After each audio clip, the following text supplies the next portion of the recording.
The official GMAT guide, or the OG, is undoubtedly one of your most dependable sources of practice for GMAT.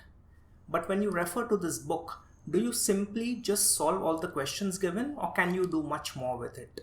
In this video, I'll share with you 3 tips, 3 things that you can keep in mind so as to extract the most out of this extremely dependable preparatory guide.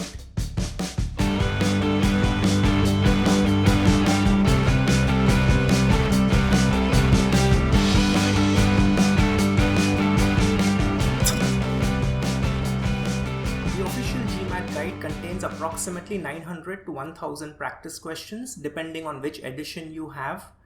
These are real retired GMAT questions, which means they have a lot of value in them. This is what students have encountered once upon a time. So when you refer to the official guide, there are some things you can keep in mind so as to extract the most out of the book. Tip number 1 is to practice in small blocks. Now, when you start with the official guide, you might be tempted to do too many questions in a row, maybe 25 questions, 30 questions, 40 questions at a stretch.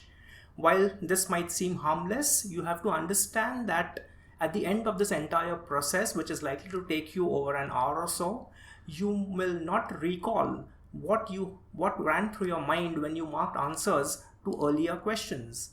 Secondly, you might just get exhausted at the end of the whole process and might not even analyze your performance the way you ought to be doing. Instead, what you should be doing is practicing in small blocks of maybe 5 questions or 10 questions. I'd recommend 5 questions at a time. After you practice 5 questions, which may take you 10 minutes, 12 minutes, 15 minutes, depending on your pace and the difficulty level of the question, of course. At the end of this entire process, you can look back at all those questions, all the 5 questions, right ones and wrong ones. The tendency is to look only at incorrect outcomes, but don't ignore questions that turned out to be right, because there could be a better way of solving them, or it just might have been a fluke and you did waver between 2 options and you need to clarify why the wrong option was wrong and why the right option was right. So this can only be done if you are doing your practice in small manageable blocks. The moment you stretch it too much, you lose control over any kind of quality introspection you could have done while practicing. Tip number 2, while referring to the official GMAT guide, is to use the online version. The book comes with an access code that gives you online access to the entire book. Now, one of the advantages that the online version has is that it records the time that you are taking per question. So when you solve these 5 or 10 questions online in small blocks, and you can create whatever sets you want online. Once you solve these small blocks online, you also get to see how long it took you. Now out here, you can set some internal standards for your own self. For example, if a question is classified by GMAT as easy, you can set a target of 1 minute 30 seconds. If a question is classified by the official guide as moderate, you can set a target of maybe 2 minutes.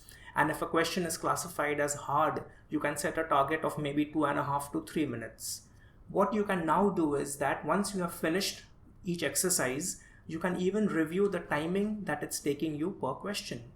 And the moment you see that you're exceeding your own target, you need to find out, is there a way of cutting down the time that it's taking you on that question, even if it's turning out to be right. So using the online version will give you this advantage. And tip number 3 is to not get done with the entire official GMAT guide with some time to go for your GMAT, which means you cannot finish the entire OG and still have 3 to 4 weeks for your GMAT.